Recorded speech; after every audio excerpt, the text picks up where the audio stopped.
बिस्मिल्लाहिर्रहमानिर्रहीम, अस्सलाम वालेकुम। लाइव डॉक्टर शाहिद मसूद के साथ मैं हूं सुमेरा सलीम। नाज़रीन, फील्ड मार्शल सैयद आसिम मुनीर साहब ने पीएमए काकोल में पासिंग आउट परेड से खिताब करते हुए न सिर्फ पाकिस्तान के अंदरूनी और बैरूनी खतरात के बारे में वाज़ेह पैगाम दिया, बल्कि अफगानिस्तान में मौजूद दहशतगर्दों, भारत की जंगी हिकमत अमली, कश्मीर और फ़लस्तीन के मसाइल और आलमी ताकतों से पाकिस्तान के ताल्लुकात पर भी भरपूर रोशनी डाली। जबकि दूसरी जानिब आज पाकिस्तान और अफगान तालिबान के दरमियान कतर के दारुल हुकूमत दोहा में मुज़ाकरात जारी हैं। इसके अलावा भी दीगर मौज़ूआत पर आज हम गुफ्तगू करेंगे। स्टूडियो में हमारे साथ मौजूद हैं डॉक्टर शाहिद मसूद। अस्सलाम वालेकुम डॉक्टर साहब। वालेकुम जी, आपको भी। डॉक्टर साहब, फील्ड मार्शल सैयद आसिम मुनीर साहब ने पीएमए काकोल में आज पासिंग आउट परेड से जो खिताब किया, उन्होंने चीन, अमेरिका, सऊदी अरब और दीगर मुस्लिम ममालिक से ताल्लुकात का खास तौर पर जिक्र किया है।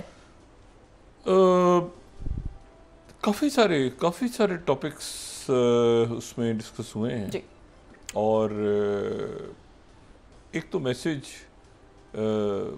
भारत को गया है जी, और बड़ा सख्त मैसेज गया है, और ये गया है कि मामूली सी भी उनकी तरफ से कोई दरअंदाजी होती है तो उसका जो जवाब है वो बहुत ज़्यादा बियॉन्ड प्रोपोर्शन मिलेगा और सख्त मिलेगा। और एक तो ये मैसेज है क्लैरिटी के साथ। दूसरा ये है कि न्यूक्लियर आर्म्स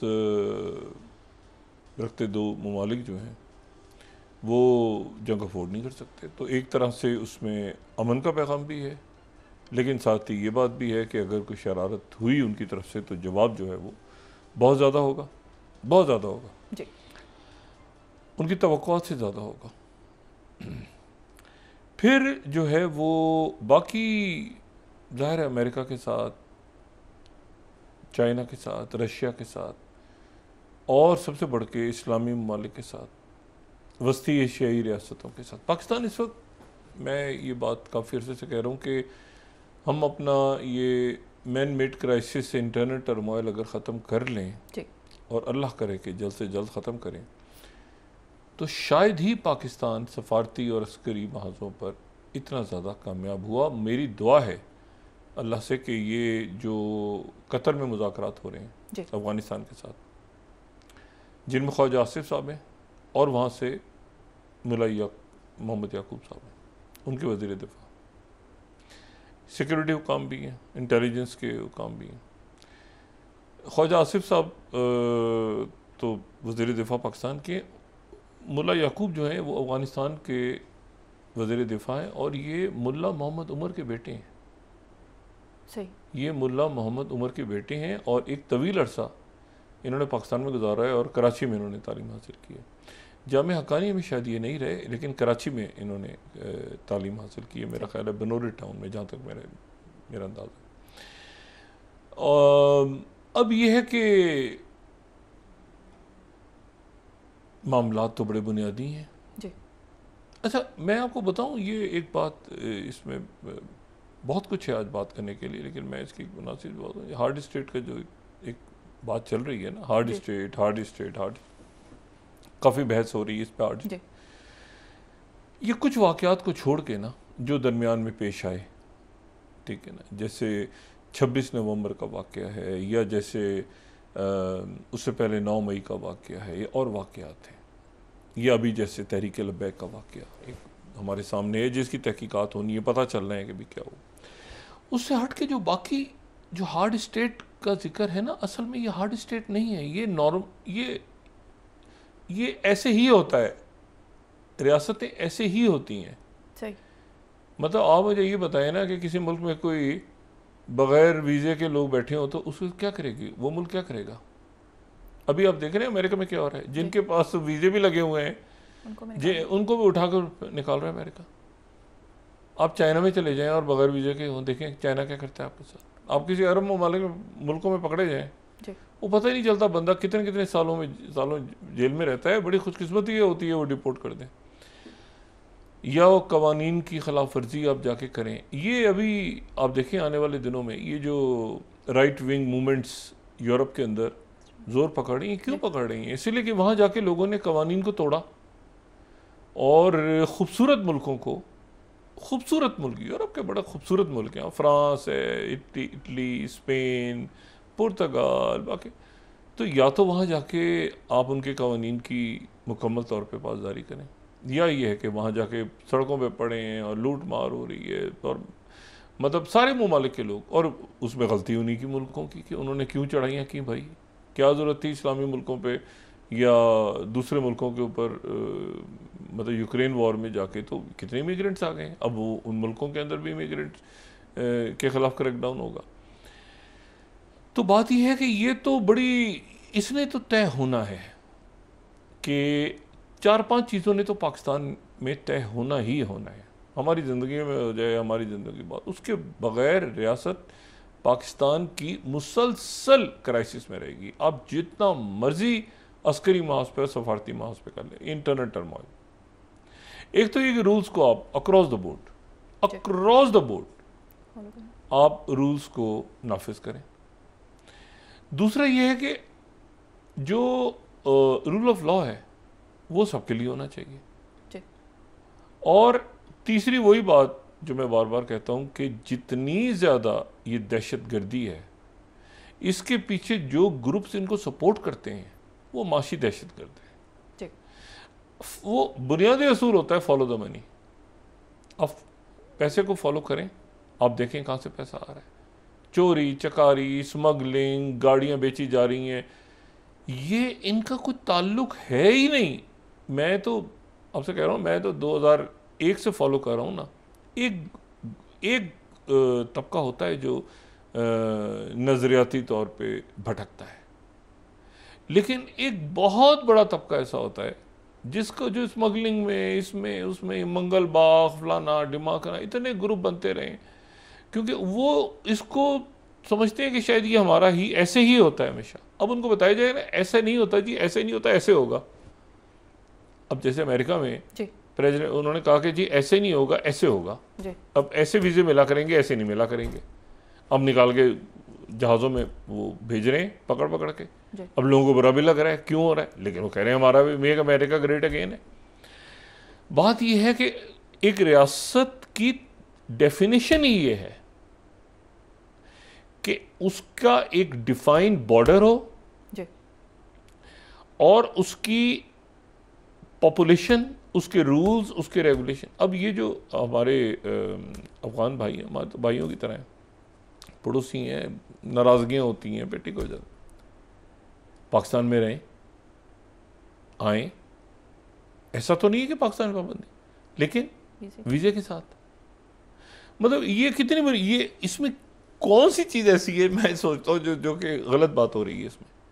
यानी दो मुल्क है ना जी, बिल्कुल भाई, यानी एक हमारा पड़ोसी एक इधर है, इधर हम चले जाएं बगैर वीज़े के, इधर भी चले जाएं ना, फिर इंडिया में भी घुस जाते हैं बगैर वीज़े के, उधर से घुस जाए, कैसे मुमकिन है। तो वीज़े के साथ रहें, कारोबार करें, रूल्स रेगुलेशंस हों, ठीक है, और दैट्स इट। और बाकी जो ये जो ट्रेड है और बाकी सारी, उनको कोई किसी रेगुलेशन में ले आए, और सरहदें जो हैं वो दहशत गर्दी के ख़िलाफ़ इस्तेमाल हो। इसमें कोई ऐसी चीज़ है, हाँ, अगर कोई चीज़ यहाँ से गलत हो रही है उसको पॉइंट आउट करें। यहाँ से कोई चीज़ गलत हो रही है तो पॉइंट आउट करें, ठीक है। अच्छा वो वैसे हो रही है गलत, यहाँ से भी तो चोरियाँ चकारियाँ, बहुत से स्मगलिंग्स और ये धंधे हो रहे हैं ना, तो इधर से भी रोकना ज़रूरी है और उधर से भी रोकना ज़रूरी है, ठीक है। तो इसीलिए ये जो बॉर्डर है और ये सारा जो सिलसिला सिक्योरिटी चेक पोस्ट और ये, इनके ऊपर मजबूती के साथ अमल दरामद जरूरी है। इधर से भी कोई ना जाए, इधर जाए तो इधर वाले फेंटी लगाएं, उधर से इधर उधर वाले फेंटी लगाएं, ख़त्म, मामला ख़त्म। और बेहतरीन सफारतकारी हो आपस में, और उनकी सॉइल जो है वो तरक्की के इतने मौक़े हैं। अफ़गानिस्तान तो ऐसा मुल्क जिसमें कंस्ट्रक्शन होनी है, जिसमें इन्वेस्टमेंट्स होनी है, वहाँ तो बहुत दुनिया आने को बेताब है। तो वो मुल्क के हालात अपने बेहतर करेंगे तो ये सारा होगा ना जी, ठीक है ना। जो मैं मिसाल पहले भी दे रहा था, अक्सर देता हूँ, ये किस तरह से सीरिया निकल रहा है आगे तेज़ी के साथ, तो सारे मुल्क तैयार हैं, पड़ोस के ईरान तैयार है, अरब ममालिक तैयार हैं, रशिया, चाइना, सेंट्रल एशिया, जिसने इंडिया के साथ ताल्लुकात रखे हैं, कोई इशू नहीं है, उनकी अपनी पॉलिसी है। अगर समझते हैं वो कि RSS और तालिबान के दरमियान कोई ज़हनी हम आंगी है तो रखें, लेकिन ये है कि वो फिर पाकिस्तान दरमियान में है ना, पाकिस्तान दरमियान में तो मतलब पाकिस्तान तो अपने फिर बॉर्डर्स के हवाले से और सिक्योरिटी के हवाले से बात उठाता रहेगा। तो ये तो नहीं कि उनकी सरजमीन इस्तेमाल हो पाकिस्तान के ख़िलाफ़। तो ये सारे बुनियादी इश्यूज़ हैं। तो मैं उम्मीद करता हूँ दुआ है मेरी कि ये मामला जो हैं ये बेहतरी की तरफ जाएँ। और बाकी है कि हालात बड़ी तेज़ी के साथ, बहुत ही तेज़ी के साथ जंगें, कशीदगी, मतलब हर एक रोज़ में कुछ ऐसा होता है कि आपको लगता है कि कई साल गुजर गए, कई सालों के वाक़यात। सबसे पहले तो ये है कि प्रेसिडेंट ज़ेलेंस्की की मीटिंग से शुरू करते हैं ना। प्रेसिडेंट ट्रंप के साथ उनकी मीटिंग हुई और प्रेसिडेंट ट्रंप के साथ उनकी मीटिंग हुई और 2.5 घंटे मीटिंग जारी रही। जो बंद दरवाज़ों के पीछे मुलाकात हुई वो 2.5 घंटे जारी रही। बड़ी इज्जत से प्रेसिडेंट ट्रंप ने उनको रिसीव किया। वो भी बड़े ज़बरदस्त सूट में थे, स्टाइलिश सूट में थे, और प्रेसिडेंट ट्रंप ने तारीफ़ की। उन्होंने कहा कितने खूबसूरत लग रहे हैं आप इस सूट में। ये जिक्र हुआ बाकायदा, क्योंकि जो लंच हो रहा था ना, बायलैटरल लंच, उसके दौरान मीडिया अलाउ हो गया था। उसके दौरान मीडिया अलाउ कर दिया था, लेकिन जो मुलाकात हुई वो अलग से हुई। वो 2.5 घंटे जारी रही। और बाद में फिर ये हुआ कि वो यानी पहले जो है वो ये हो गया, लंच वगैरह हुआ, उसमें मीडिया के लोग भी आए, सवाल जवाब भी होता रहा, खाना वाना भी खाते रहे, साथ साथ जो है वो वहाँ पे वो सवाल जवाब भी होता रहा। प्लेटें व्लेटें भी लगी हुई थी सबके आगे, लंच भी हो रहा था और साथ सवाल जवाब भी हो रहे थे। और उसमें जो है वो एक बात बड़ी नोट की, और वो तो जो सेक्रेटरी वॉर हैं, 2 लोगों के ड्रेसेस ख़ास तौर पे नोट हुए। एक तो प्रेसिडेंट ज़ेलेंस्की का सूट नोट हुआ जी। और दूसरा जो सेक्रेटरी वॉर हैं, अब तो सेक्रेटरी डिफेंस सेक्रेटरी वॉर हैं, पैटी हेग्सेट, उनकी जो टाई है वो नोट हुई। अच्छा, उनकी जो टाई है वो रशिया का फ्लैग है। रशिया का जो फ्लैग है वो उनकी टाई है। ठीक है, रशिया का फ्लैग अगर हमारे पास है दिखाएं जरा, रशिया का ट्राइकलर फ्लैग। हाँ, तो रशिया का जो फ्लैग है ब्लू, वाइट और रेड। अच्छा, आप टाई के कलर्स देखें, है ना, कुछ चक्कर है ना इसमें। अच्छा 12। तो वो जो है ये उनकी टाई जो है वो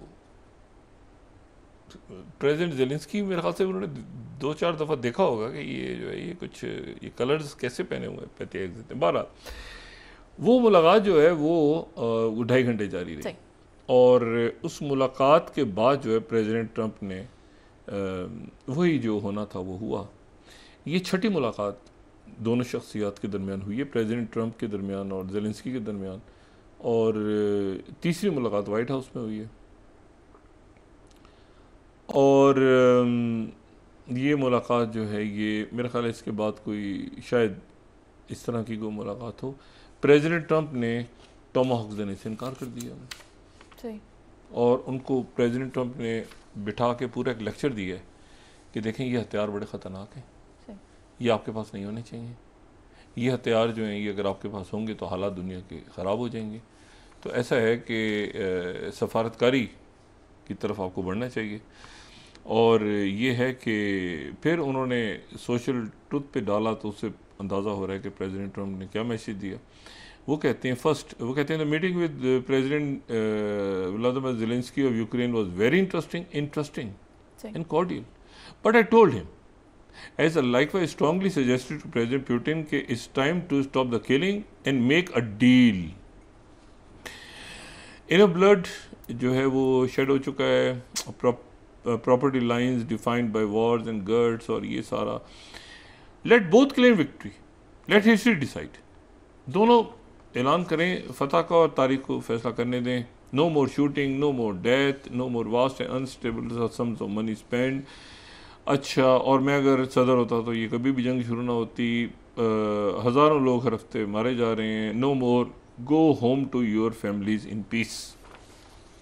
तो प्रेसिडेंट ट्रंप ने उनको ये समझाया कि आप जो है वो टोमाहॉक्स ना लें, और टोमाहॉक्स आपके लिए ये कशीदा मीटिंग हुई अंदर। प्रेसिडेंट ज़ेलेंस्की ने बहुत कोशिश की प्रेसिडेंट ट्रंप को कायल करने की, लेकिन प्रेसिडेंट ट्रंप ने जो है वो उनको वापस भेज दिया और प्रेसिडेंट ट्रंप जो है वो उन्होंने उनको वापस भेजने से मुराद दिए कि थ्रोन अंडर द बस। ठीक है। और ये जो है वो BBC second, Zelensky fails to secure Tomahawk missile, talk Trump. अच्छा, और साथ ही जो बरतानिया के जो आर्मी चीफ हैं उनके फील्ड मार्शल लॉर्ड रिचर्ड्स हैं, उन्होंने independent third Ukraine can not win against Russia wants top British army chief. ठीक है। और उन्होंने कहा कि ये जो है ये एक्सेस कह रहा है कि टफ मीटिंग हुई। First Trump rejects Zelensky on Tomahawk missiles in tough meeting, और जाके डील करो। ठीक है। और इसके बग़ैर जो है ये जंग जीतो या जंग ख़त्म होगी, टोमाहॉक के बग़ैर ख़त्म हो जाएगी। तो ये जो है ना ये बिल्कुल, और वाशिंगटन पोस्ट तो बहुत ही तपा हुआ है आज 8th, वो कह रहा है with a phone call Putin appears to change Trump mind on Ukraine again. अच्छा, वो दोबारा जो है ना वो बिल्कुल वो प्रेसिडेंट ज़ेलेंस्की अब क्या मिलेंगे वो, फिर उसके बाद उन्होंने टेलीफोन कॉल की यूरोप के मुल्कों को कि अपने इशूज़ को बस करो भाई, जाके करो मुज़ाकरात करो जो करना है। एक बात और इस मीटिंग में हुई है कि जो डील होगी वो इस तरह से होगी कि जो इलाके रशिया के पास चले गए वो उनके पास ही रहेंगे। ठीक है। और ये अगर हम ये देख सकें, सेकंड हम देखें जो लेटेस्ट है, तो ये इसमें वही लुहांस्क और डोनेत्स्क और ज़ेपोरिज़िया और खरसन और क्रीमिया तो पहले ही जा चुका है, और ये ओडेसा, मेरा ख्याल है ओडेसा को ये ले जाएगा रशिया। ओडेसा इंपॉर्टेंट है इनके लिए, और ये सारा हो जाएगा। और इसके साथ ही जो एक ये 4 इलाके तो चले गए, 4 इलाके चले गए, बाकी भी चले गए, और मतलब है कि 1/5 से ज़्यादा हो चुका है, ये 1/5 से ज़्यादा हो चुका है। लेकिन साथ ही एक और बड़ी ज़बरदस्त चीज़ हुई, रशिया और अमेरिका के दरमियान कहाँ रशिया है कहाँ अमेरिका है, क्या बहुत फासला नज़र आता है ना। लेकिन हम बता चुके हैं कि ये अलास्का और अमेरिका जो है, यानी अलास्का जो अमेरिका का हिस्सा है, और इधर से सर्बिया जो है ये तो बिल्कुल पास है, जहाँ से प्रेसिडेंट पुतिन गए थे तो इधर से इधर चले गए थे, हम पहले बात कर चुके हैं। अच्छा, इनकी जो अगर नक्शे पे देखें ना, तो एक हमें नज़र आता है इसमें बेरिंग स्ट्रेट नज़र आता है, बेरिंग स्ट्रेट। ठीक है, आबनाए बेरिंग। अच्छा, अब ये आबनाए बेरिंग जो है ना, इसकी मैप देखिए, मैप कितना इंटरेस्टिंग है। ये एक तरफ रशिया है और एक तरफ अमेरिका है। ठीक है, ये जो है ये हम यूं नहीं जा रहे घूम के, यानी पूरे यूरोप क्रॉस करके नहीं जा रहे, हम इस तरफ से हैं, पैसिफिक की तरफ से हैं। पैसिफिक की तरफ से रशिया और अमेरिका जो है, दुनिया गोल है ना, तो हम इस तरफ से जा रहे हैं। तो अच्छा, अब यहाँ पे नज़र रखें आप, ये बेरिंग स्ट्रेट है। ये जो बेरिंग स्ट्रेट है ये 85 किलोमीटर ये चौड़ी है, और ये जो है ये इसमें एक इंटरेस्टिंग बात यह है कि इसमें 2 जज़ायर हैं, 2 जजीरे हैं। ठीक है, ये हम शायद पहले भी बात कर चुके हैं एक दफ़ा, और वो द्योमेंदे करके जजीरे हैं, 2 जजीरे हैं द्योमेंदे, और उनमें से एक जजीरा जो है वो है, एक बड़ा जो जजीरा है वो बड़ा जजीरा रशिया के पास है द्योमेंदे के नाम से। 2 जजीरे हैं, हमने एक दफ़ा डिस्कस पहले भी किया था, बार मैं समझा देता हूँ अगर वो मैप मिल जाए। हाँ, ये आ गया मैप। अच्छा, एक जो छोटा वाला है वो अमेरिका का है, और एक जो बड़ा वाला है वो रशिया का है। ये आबनाए बेरिंग के अंदर हैं ये दोनों जजीरे, ये ध्यान में रखें। यानी वो जो 85 किलोमीटर चौड़ी है ना, उसी में ये 2 जजीरे हैं। एक जो छोटा द्योमेंदी है वो अमेरिका का है, और एक जो बड़ा द्योमेंदी है वो रशिया का है। ठीक है, इन दोनों के दरमियान फासला है कोई 3.8 किलोमीटर्स या 3.8 किलोमीटर है गालिबन, इन दोनों के दरमियान, बड़े करीब हैं।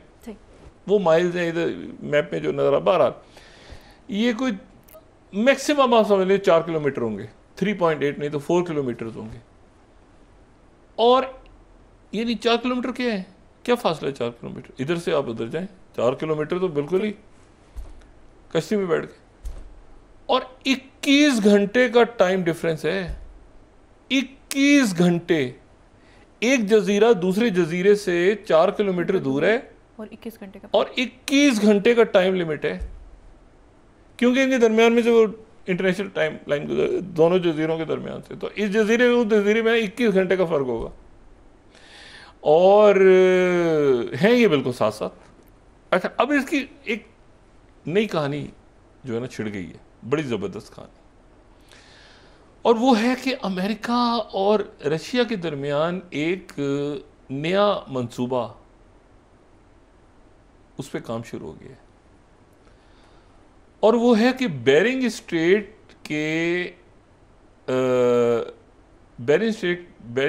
जो है उसमें एक सुरंग बनेगी, जेरे आब अंडर वाटर टनल बनेगी एक, और उसमें से एक ट्रेन चलेगी,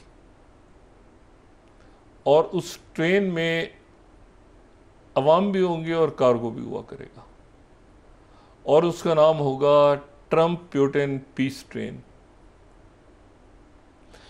उसकी लागत कुछ 65 अरब डॉलर्स, लेकिन उसको इलॉन मस्क की बोरिंग कंपनी जो है वो बनाएगी तो 8 बिलियन डॉलर्स में तैयार हो जाएगी। Trump Putin peace train.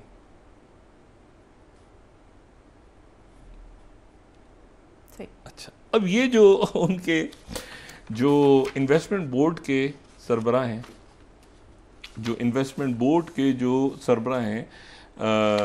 Kirill दिमित्रिव, वो जो रशियन इन्वेस्टमेंट बोर्ड के सरबराह हैं, जो कि स्टीव वित्कॉफ के दोस्त हैं, और जो कि बैकडोर अमेरिका में पड़े भी हुए हैं, और ये अमेरिका जो प्यूटिन और प्रेसिडेंट ट्रंप के दरमियान जो बराह रास्त एक ताल्लुक है, वो जिनमें ये लोग इन्वॉल्व हैं स्टीव वित्कॉफ के साथ, उन्होंने जनाब ये 5th अगर हम देखें तो उन्होंने ये इसका एक पूरा मैप एक्स पे डाला है।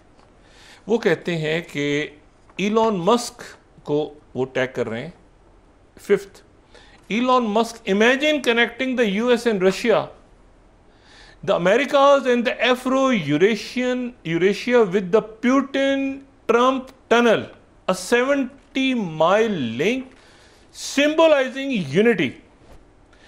Traditionally, costs are 65 billion, but boring companies, जो कि इलॉन मस्क की है, boring companies technology could reduce it to 8 billion. Let's build a future together.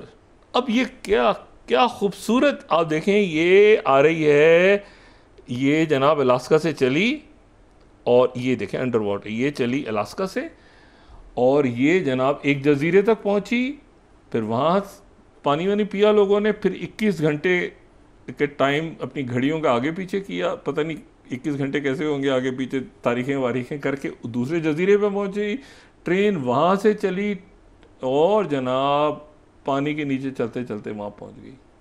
ठीक है, ये अंडर वाटर, ये जो रेड लाइन है, ये आप देख रहे हैं ना, नीचे वाले अगर मैप में देखें आप, तो आपको नीचे वाले मैप में ये ब्लू पानी नज़र आ रहा है, और रेड जो है ये पानी के नीचे ट्रेन है, ये अंडर वाटर। ठीक है, जैसे बरतानिया और फ्रांस के दरमियान ये वहाँ चलती है चैनल टनल जो है। अब ये जो है ये जनाब इसके ऊपर बातचीत शुरू हो गई है, और इसके ऊपर फिर जो किरिल हैं उन्होंने एक और एक्स पे मैसेज डाला। उन्होंने कहा ये वो तारीखी, अच्छा ये वो आइस एज में कहते हैं, आइस एज में हज़ारों साल पहले ये जो है ना यहाँ पे कुछ ऐसी तब्दीलियाँ आई थी, ज़मीनी तब्दीलियाँ, कि ये इलाका अलग हो गया था। पहले ये जुड़ा हुआ था अलास्का, जो सर्बिया का इलाका है, इसने सर्बिया के साथ ये जुड़ा हुआ था अमेरिका, और फिर आइस एज में कुछ हुआ और ये जगह अलग हो गई, ये बयान होता है। लेकिन यहाँ पर जो किरिल दिमित्रिव ने दूसरा जो एक्स पे मैसेज डाला है, वही डाला है कि फॉर 6th उन्होंने कहा है कि फॉर द सोवियत, ये John F Kennedy documents release by, उन्होंने उसके बाद कोट किया रिपब्लिकन लोना, कैनेडी खुर्शीफ दौर में भी जब कोल्ड वॉर थी, वर्ल्ड पीस ब्रिज उस वक्त उसका डिस्कशन हो रहा था, could and should be built between Alaska and Russia at once. With modern boring pumping technology, this can become a Putin-Trump tunnel conducting the Eurasia and Americas for $8 billion से भी कम। अच्छा, इसको अगर मैप को नीचे देखें ना, ये डॉक्यूमेंट्स के अंदर इन्होंने जो मैप लगाए हैं, ये मैप है जो डी क्लासिफाइड डॉक्यूमेंट्स हैं। उसमें एक वक्त ऐसा आया था कैनेडी और खुर्शीद दौर में, जब ये अलास्का और रशिया के दरमियान ये ब्रिज बनने की तैयारी हो रही थी और उसका नाम उस वक्त रखा जा रहा था वर्ल्ड पीस ब्रिज। लेकिन अब ये प्यूटिन ट्रम्प ब्रिज होगा, पीस ब्रिज होगा, सॉरी ब्रिज नहीं, ये होगी टनल। लेकिन इसके साथ एक ब्रिज भी बन सकता है, एक ब्रिज बनाने की तैयारी हो रही है ये दोनों जजायर के दरमियान। 4 किलोमीटर है, तो ये तो जजीरों के दरमियान कोई इतना बड़ा नहीं होगा। अच्छा जी, तो ये जो है ये एक, अब इसमें मुझे बताएं इस पूरे प्लान में ये कहाँ से आ गए अपना हमारे भाई ज़ेलेंस्की? यानी वो उधर वो पीस टनल बन रही है, इन्वेस्टमेंट्स हो रही हैं। Task 12th discussions of Russia US tunnel project begin. बातचीत शुरू होके आगे बहुत जा चुकी है, फिजिबिलिटी भी तैयार, सब कुछ हो चुका है तैयार, बात बहुत आगे जा चुके हैं। अब मुझे आप ये बताएं कि ये कहाँ से इसमें ज़ेलेंस्की साहब आके कह रहे हैं कि मुझे टॉमाहॉक दें तो मैं रशिया को मारूंगा और लड़ूंगा और ये करूंगा वो करूंगा, वो उनके। अच्छा, इसमें एक और कहानी बड़ी इंटरेस्टिंग हो गई है। यूरोप परेशान है क्योंकि आर्कटिक का फैसला हो गया। ये बेरिंग सी है ना ऊपर, बिल्कुल ये ऊपर है ना अलास्का और ये सारा, तो ये इनके दरमियान जो है ये मामला तय हो गया आर्कटिक का भी। ये रशिया और नीचे वो जो था ना कि ग्रीनलैंड, ये वो आगे पीछे, वो उधर से उधर का आर्कटिक का भी तय हो गया। और ये बात डिस्कस होने जा रही है अब शी जिनपिंग के साथ मीटिंग में भी, कि वो जो सारे बाकी वो ये वही जो है ना कि 3 बड़े मुल्क और याल्टा समिट हम हमेशा, तो शी जिनपिंग और जो प्रेसिडेंट पुतिन की मुलाकात और शी जिनपिंग की मुलाकात 29 तारीख को हो रही है, जो चाइना के प्रीमियर हैं। और उससे पहले ये आर्कटिक के ऊपर, अब मुझे बताएं ना कि ये आर्कटिक का फैसला अगर हो रहा है आर्कटिक का, तो यहाँ पे तो चाइना मौजूद है और चाइना कनाडा और ये सारे, तो ये तय ये करेंगे। बाकी फिर बाकी मुल्क भी इसमें किस तरह इन्वॉल्व होते हैं एज ए जूनियर पार्टनर्स या इक्वल पार्टनर्स या क्या सारा। लेकिन जो बजाय इसके कि वो सारा ग्रीनलैंड और इधर उधर करे, प्रेसिडेंट अपने का सीधा पुतिन के साथ ही बात करके, वो पुतिन ने कहा कोई मसला ही नहीं है, इन्वेस्टमेंट करते हैं, काम करते हैं और आगे और चाइना को भी मिल रहे हैं, आप जाके उनको भी उनसे बात करें। लेकिन मसला ये है कि ये ज़ेलेंस्की का एक बड़ा जो प्रॉब्लम रहा है प्रेसिडेंट ज़ेलेंस्की का, वो ये है कि नॉर्थ कोरिया आके, मैं वक़्त भी जाने से पहले जुमले को कंप्लीट करूं कि नॉर्थ कोरिया जो है वो आके और यहाँ पे लड़ता रहा है विद ये अपना विद रशिया, वो तो साथ आके लड़ा है। और जंग की जो पूरी की पूरी जो उसकी डायनेमिक्स हैं वो चेंज इसलिए हो गई कि यूरोप के साथ लड़ने में ना सिर्फ रशिया चाइना बल्कि नॉर्थ कोरिया आ गया। तो अब क्या हो रहा है? अब होने जा रहा है कि जी एक और शख्सियत के साथ प्रेसिडेंट ट्रंप की मुलाकात तय हो गई है खामोशी के साथ। और यहाँ पर मैं कोट कर रहा हूँ इस वक्त CNN को, और उस शख्सियत का नाम है 28, उनका नाम है शी जिनपिंग के साथ, पुतिन के साथ, और तीसरी शख्सियत 28वीं स्लाइड कोट कर रहा हूँ, किम जोंग उन के साथ भी उनकी मुलाकात हो रही है। नॉर्थ कोरिया के प्रेसिडेंट के साथ उनकी मुलाकात होने जा रही है। ट्रंप की क्वाइटली तैयारियां हो रही हैं। ब्रेक के बाद डॉक्टर साहब नॉर्थ कोरिया, अब ज़ेलेंस्की कहाँ से आ गए? अब ये नहीं, अब ज़ेलेंस्की पे गुजर क्या रही होगी इस वक्त कि north Korea Xi Jinping Putin से मुलाकात होने जा रही है अगले चंद दिनों में, और ज़ेलेंस्की कह रहे हैं मुझे टॉमाहॉक्स दे, मैं इनको मारूंगा। और एक टनल बन रही है जी। पुतिन ट्रंप पीस टनल छिक छिक करते हुए पानी के नीचे से लोग निकलेंगे, जजीरे के ऊपर जाएंगे, फिर पानी के नीचे या ब्रिज के ऊपर फिर जाएंगे, फिर निकलेंगे, डुबकियां खाते खाते वहाँ से वहाँ जाएंगे, ठंडे ठंडे पानी में हीटर चल रहा होगा और वो उनको सूप पिलाया जा रहा होगा, पता नहीं क्या, और बीच में वो कह रहे हैं टॉमहॉक चाहिए। ब्रेक के बाद डिस्कस करते हैं जी। नाज़रीन वापस आते हैं छोटे से ब्रेक के बाद।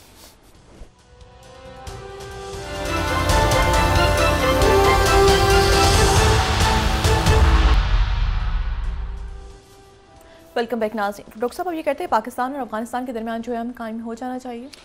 नहीं, कोई वजह नहीं है ना जी। और बड़ी बुनियादी सी बातें हैं, बड़ी असूली सी बातें हैं कि बॉर्डर सिक्योरिटी और वीज़ा और स्मगलिंग नहीं होनी चाहिए, कोई जराइम के लिए, दहशत गर्दी के लिए, मतलब इसमें कोई बात ऐसी अगर गलत हो रही है कहीं से पाकिस्तान की तरफ से तो हम उसके ऊपर बिल्कुल बात कर सकते हैं।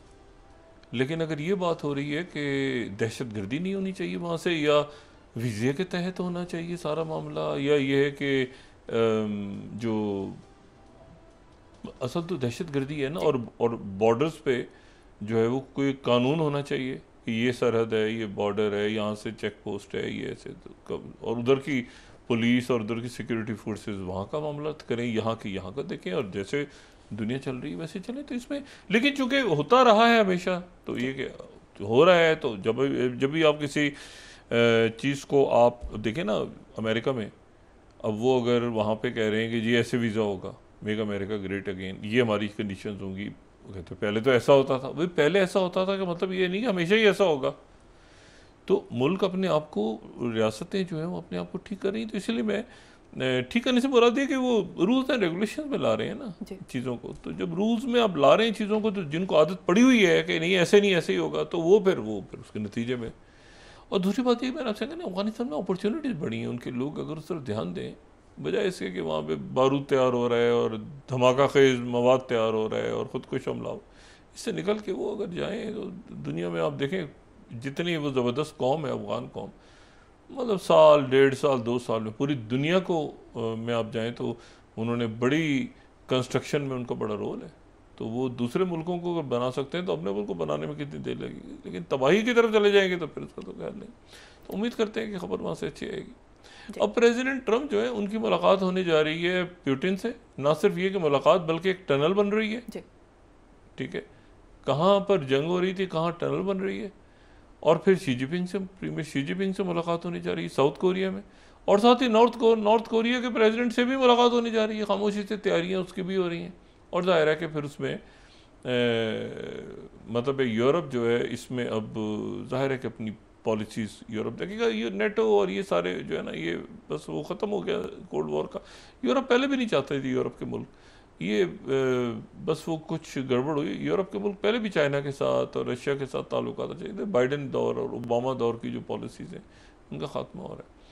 अब आ जाए गज़ा पे, जो पॉलिटिक्स तो निकलनी है गज़ा से। गज़ा आज रात को किसी वक्त जो नायब सदर जेडी वेंस और स्टीव विटकॉफ, ये आज रात को ये अर्ली मॉर्निंग आवर्स में ये मिडल ईस्ट पहुँच रहे हैं दोबारा, और मेरा ख्याल है पहले पहुँचेंगे ये इसराइल में। और जब ये इसराइल पहुँचेंगे तो 60 मिनट्स CBS का एक बड़ा ज़बरदस्त प्रोग्राम है, CBS जो न्यूज़ नेटवर्क है, तो उसमें एक इंटरव्यू इनका रिकॉर्ड इन्होंने करवाया है, और वो कल ही जो है वो प्ले हो रहा होगा। और उसमें जो उसका जो इश्तिहार कह लें आप, या उसका जो भी वो एक्स पे उन्होंने उसका क्लिप पोस्ट किया है 8th, तो अगर मैं उसको यहाँ दिखा सकें हम, 60 मिनट्स प्रोग्राम ये कल होगा संडे को। तो इसमें वो बता रहे हैं exclusive, Jared Kushner president Trump son in law and special envoy Steve Witkoff give a behind the scene look at the tense movements leading to the ceasefire and hostage deal after an Israeli bombing threatened to derail the agreement. Trump felt like the Israelis are getting a bit out of control, says Kushner. It was time to be very strong and stop them from doing things that they felt are not in their own their long-term interest. अच्छा, यानी president Trump जो है उन्होंने कहा कि ये एक जगह ऐसी आ गई थी कि बिट्रेयल ये हुआ कि ये बहुत ज़्यादा आउट ऑफ कंट्रोल हो रहा है नेतन्याहू। अच्छा, नेतन्याहू के वारंट दोबारा बहाल हो गए बैन अवी अदालत इंसाफ से, ICJ से। तो वो अपील की थी इसराइल ने कि वो तो अपील उसकी रिजेक्ट हो गई। अब ये है कि नेतन्याहू गिरफ्तार किया जाएगा क्या करेगा वो इसराइल। वो थ्रोन ऑन द बस, जो मैं हमेशा से कहता, thrown on the bus. Hamas के लोगों ने कहा है कि हम जो है वो हथियार नहीं डालेंगे जब तक कि मुज़ाकरात आगे नहीं बढ़ेंगे। आज उन्होंने बड़ी सीज़ फायर की खिलाफ वर्जी की, 11 एक ही ख़ानदान के, जिसमें 7 ख़वातीन और 3, एक ही बंदा जो गाड़ी चला रहा, जो ट्रक या बस चला रहा था, वो मर्द था, बाकी सारे ख़वातीन और बच्चे थे। तो 7 ख़वातीन और 3 बच्चे और 11, अबू शाबान फैमिली बड़ी वहाँ पे, तो वो सारे शहीद कर दिए उन्होंने। तो ये बड़ी एक सीज़ फायर वायलेशन हुई है और इसमें अंदर दाखिल हो गए हैं लोग सारे। जो तरतीब सामने आ रही है वो इस तरह से है कि इजिप्ट, तुर्किया और कतर और इन सब को, अच्छा इसकी भी शक्ल सामने आ रही है कि ये इंटरनेशनल जो स्टेबलाइजेशन फोर्स है ये कैसे होगी, इसकी भी शक्ल, इसकी भी खदोखाल सामने आ रहे हैं। और इसको अक़वाम मुत्तहिदा का मैंडेट होगा। मैं उस दिन कह रहा था किस मैंडेट के थ्रू ये आए, इसका मैंडेट क्या होगा इनके पास, ये क्या ये पीस ऑब्जर्वर्स होंगे? तो पीस ऑब्जर्वर्स को तो मानता नहीं है इसराइल, ना वो गोलान की पहाड़ियों में मानता है ना कहीं और मानता है। और लेकिन अब ये बात हुई है कि जनाब ये जो है ये अक़वाम मुत्तहिदा का ही मैंडेट होगा इसके पास, लेकिन उस तरह का मैंडेट होगा जैसे हेटी वगैरह में है ना, जो जहाँ पे सिर्फ वो पीस कीपर ऑब्जर्वर्स नहीं होते, बल्कि ये है कि वो डिफेंस में भी और ऑफेंस में भी अगर सामने से उन पे हमले हों, मतलब वो अथॉरिटी होगी अक़वाम मुत्तहिदा के ही लोग होंगे और उसमें इस्लामी मुल्क होंगे जिनके पास फौजी हैं। इजिप्ट शायद उनको लीड करे, शायद तुर्किया लीड करे, चाहे कोई भी मुल्क लीड करे, पाकिस्तान उसमें अभी तक जो इतलात हैं, पाकिस्तान, इंडोनेशिया, बाकी मुल्कों सारे, यूरोप और अमेरिका के जो हैं वो एड्स उनकी तरफ से जारी होगी। अब इसमें एक जो बड़ी आज, अच्छा मेरा ख्याल है कि ये भी एक्टिव हो गए हैं बहुत ज़्यादा बोर्ड मेंबर के तौर पे टोनी ब्लेयर, और ये टोनी ब्लेयर साहब ने ये ज़िम्मा लिया कि ये 2 स्टेट की बात में हमास की, इनसे रब्ता भी हो गया हमास का, इन्होंने कहा ये 2 स्टेट वाली बात पे मैं आगे मैं लेके चलूँगा, मेरा होना ज़रूरी है, और ये वो सारा कुफारा पुराने जो काम थे सारा उसका अदा करना है। और ये लेकिन ये कि हमास ने कहा है कि हम डिसआर्म नहीं होंगे जब तक आगे के हमें कंप्लीट इसकी टाइमलाइन नहीं बताई जाएगी। और आज जो कतर की तरफ से एक बात बड़ी इंटरेस्टिंग आई है, और कतर की तरफ से जो बात है वो अक़वाम मुत्तहिदा में उनकी तरफ से उनके जो नुमाइंदे हैं उन्होंने जो बात की है, तो मैं उनका ये स्टेटमेंट देख रहा था, ministry of foreign affairs state of Qatar 22 Qatar reaffirms firm support for justice of Palestinian cause and Palestine's sovereignty over national resources। ये बड़ी इंपॉर्टेंट बात की है कतर ने आज।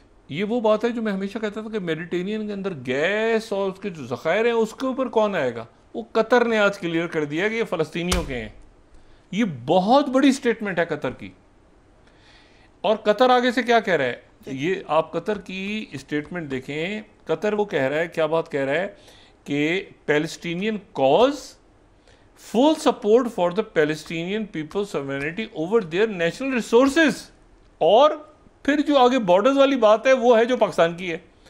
आगे देखें, including the establishment of an independent state based on 1967 borders with East Jerusalem as its capital.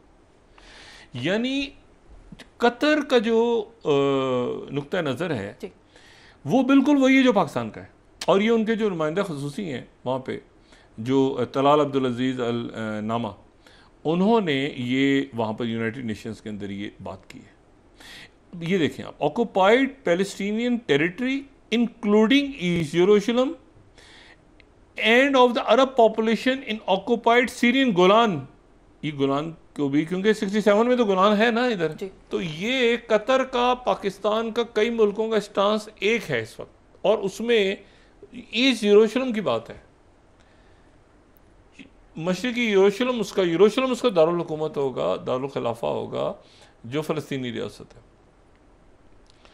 अब यह है कि मैंने आपसे बात की ना कि ये ऑल और नन है ये बात, यानी या सारे मामलात होंगे या कुछ भी नहीं होगा, ठीक है ना। तो सारे मामलात जो है वो यही है ना कि 20 जो नुकात हैं उसमें तो फ़लस्तीनी रियासत है।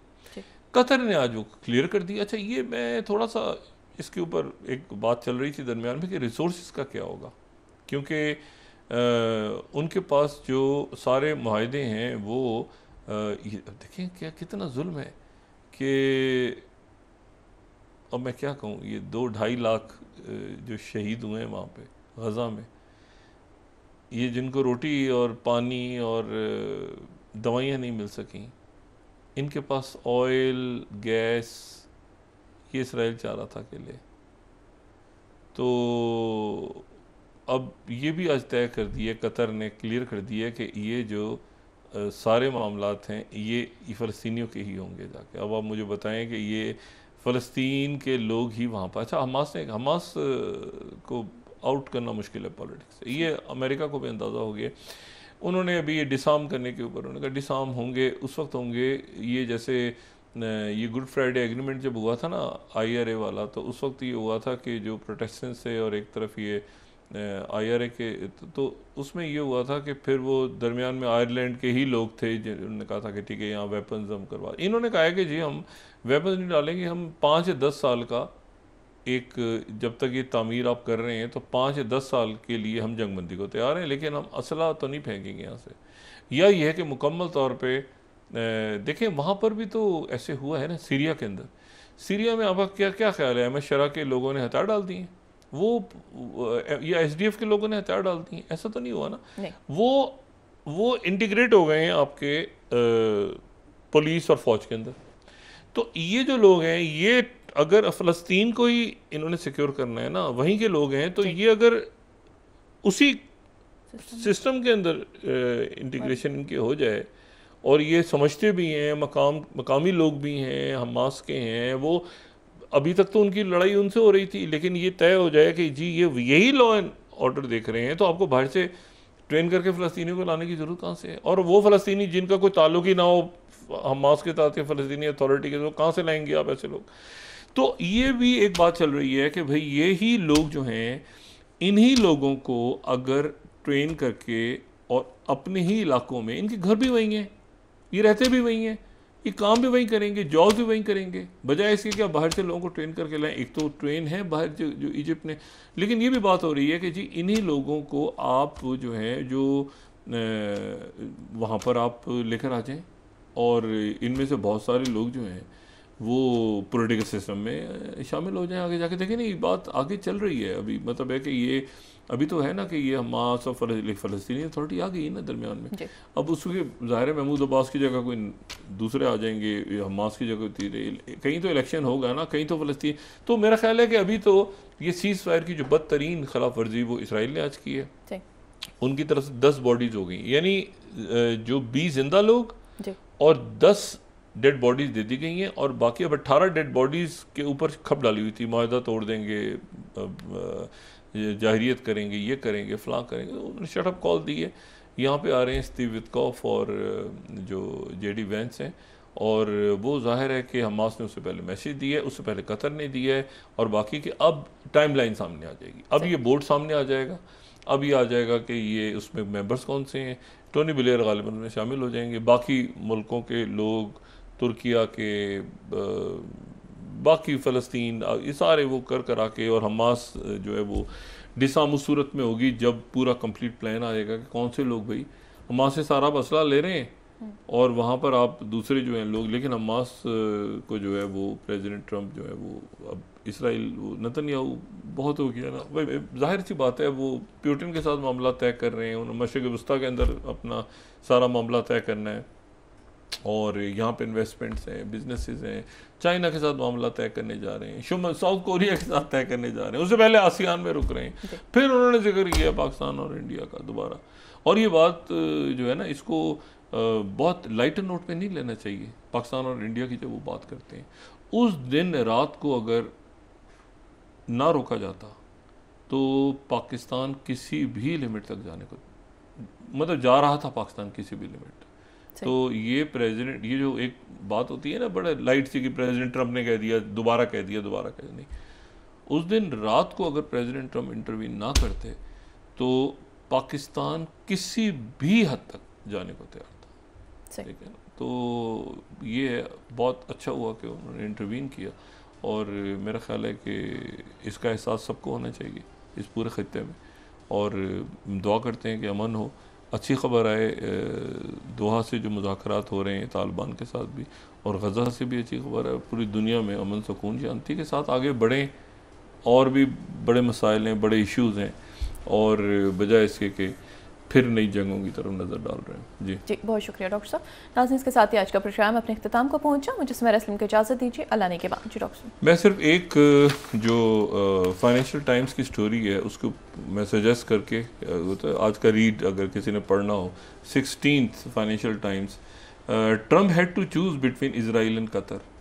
एक मौका ऐसा आ गया था कि ट्रंप ने इसराइल और कतर में से किसी एक को चुनना था, ही चूज़ कतर, ठीक है ना, और अंडर तो बस फेंक दिया उठा के। अपना दोस्तों रिश्तेदारों गिरदो नवाह के लोगों का सब ख्याल रखिएगा। अल्लाह हाफिज़।